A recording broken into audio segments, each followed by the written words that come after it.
Hi friends, cooking with Uma ಚಾನಲ್ಗೆ ಸ್ವಾಗತ. ಕುರಿ ತಲೆ ಮಾಂಸದ ಫ್ರೈಯನ್ನು ಮಾಡೋದು ಹೇಗೆ ಅಂತ ತೋರಿಸ್ಕೊಡ್ತಾ ಇದ್ದೀನಿ. ತುಂಬಾ ಚೆನ್ನಾಗಿರುತ್ತೆ. ಒಂದ್ಸರಿ ಈ ಥರ ಟ್ರೈ ಮಾಡಿ.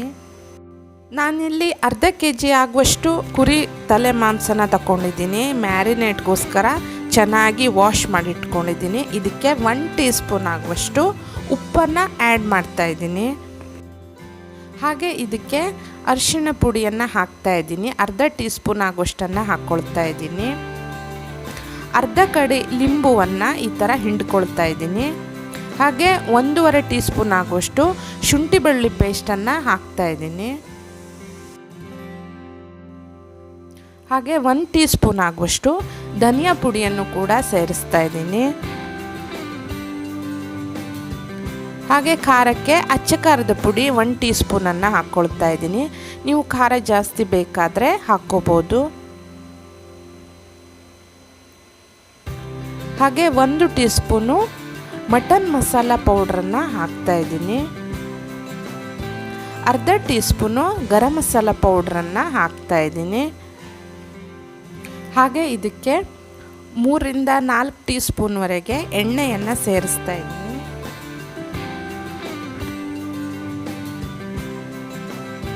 ಈಗ ಇವೆಲ್ಲವನ್ನು ಚೆನ್ನಾಗಿ ಮಿಕ್ಸ್ ಮಾಡ್ಕೋಬೇಕು.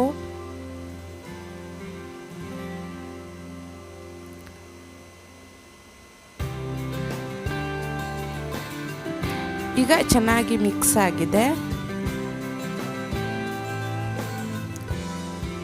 ಇದಕ್ಕೆ 1/4 ಗ್ಲಾಸ್ ಆಗುವಷ್ಟು ನೀರನ್ನು ಹಾಕಿ ಚೆನ್ನಾಗಿ ಮಿಕ್ಸ್ ಮಾಡಿಕೊಂಡು ಇನ್ನೊಂದು ಸಾರಿ 2 ಅವರ್ ಆದರೂ ಮ್ಯಾರಿನೇಟ್ ಮಾಡ್ಕೋಬೇಕು. ಟೈಮ್ ಇಲ್ಲ ಅಂತ ಆದರೆ ಅಟ್ಲೀಸ್ಟ್ 1 ಅವರ್ ಆದರೂ ಹಾಗೆ ಬಿಡಬೇಕು.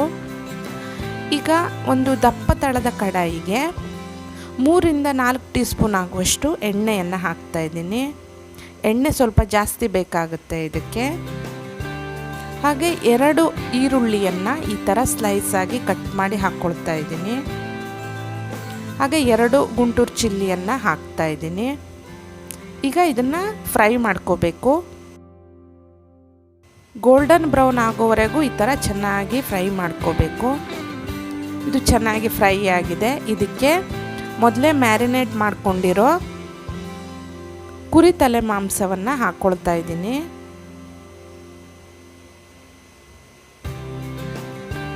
ಇದನ್ನು ಹೈ ಫ್ಲೇಮಲ್ಲಿ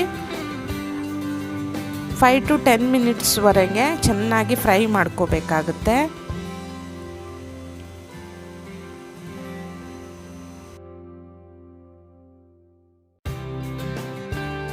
ಚೆನ್ನಾಗಿ ಫ್ರೈ ಆದ ನಂತರ ಇದನ್ನು ಮುಚ್ಚಿ ಲೋ ಫ್ಲೇಮಲ್ಲಿ 30 ಮಿನಿಟ್ಸ್ವರೆಗೆ ಹಾಗೆ ಬಿಡಬೇಕು. ಮಿಡ್ಲಲ್ಲಿ ಚೆಕ್ ಮಾಡ್ತಾ ಇರಬೇಕು, ತಳ ಹಿಡಿಬಾರ್ದು. ಈಗ ಇದರ ನೀರೆಲ್ಲ ಇಂಗಿದೆ. ಇನ್ನೊಂದು ಸಾರಿ ಚೆನ್ನಾಗಿ ಮಿಕ್ಸ್ ಮಾಡಿಕೊಂಡು ಇದಕ್ಕೆ 1 ಗ್ಲಾಸ್ ಆಗುವಷ್ಟು ಬಿಸಿ ನೀರನ್ನು ಆ್ಯಡ್ ಮಾಡಬೇಕು. ಇದನ್ನು ಚೆನ್ನಾಗಿ ಬೇಯಿಸ್ಕೋಬೇಕಾಗುತ್ತೆ. ಕುಕ್ಕರಲ್ಲಾದರೆ 5 ರಿಂದ 6 ವಿಜಿಲ್ಗೆ ಬೆಂದೋಗುತ್ತೆ. ಕಡಾಯಿಯಲ್ಲಿ ಮಾಡೋದ್ರಿಂದ ಚೆನ್ನಾಗಿ ಬಿಸಿ ನೀರನ್ನು ಹಾಕ್ತಾ ಬೇಯಿಸ್ಕೋಬೇಕು. ಇದನ್ನು ಮತ್ತೆ 30 ಮಿನಿಟ್ಸು ಹಾಗೆ ಮುಚ್ಚಿ ಬೇಯಿಸ್ಕೋಬೇಕಾಗುತ್ತೆ.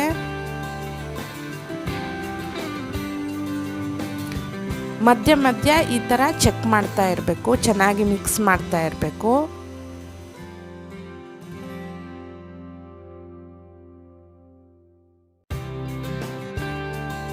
ಚೆನ್ನಾಗಿ ಬೆಂದ್ಕೊಂಡಿದೆ.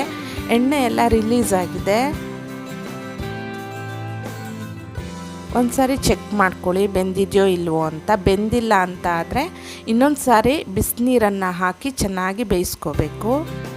ಈಗ ರುಚಿಯಾಗಿರೋ ಕುರಿ ತಲೆ ಮಾಂಸದ ಫ್ರೈ ರೆಡಿಯಾಗಿದೆ. ಖಂಡಿತ ಟ್ರೈ ಮಾಡಿ ಹೇಗಿತ್ತು ಅಂತ ಕಾಮೆಂಟ್ ಮೂಲಕ ತಿಳಿಸಿ. ನೀವು ಹೊಸಬರಾಗಿದ್ದರೆ ನನ್ನ ಚಾನಲ್ಗೆ ದಯವಿಟ್ಟು ಈಗಲೇ ಚಾನಲ್ನ ಸಬ್ಸ್ಕ್ರೈಬ್ ಮಾಡ್ಕೊಳ್ಳಿ. Thanks for watching.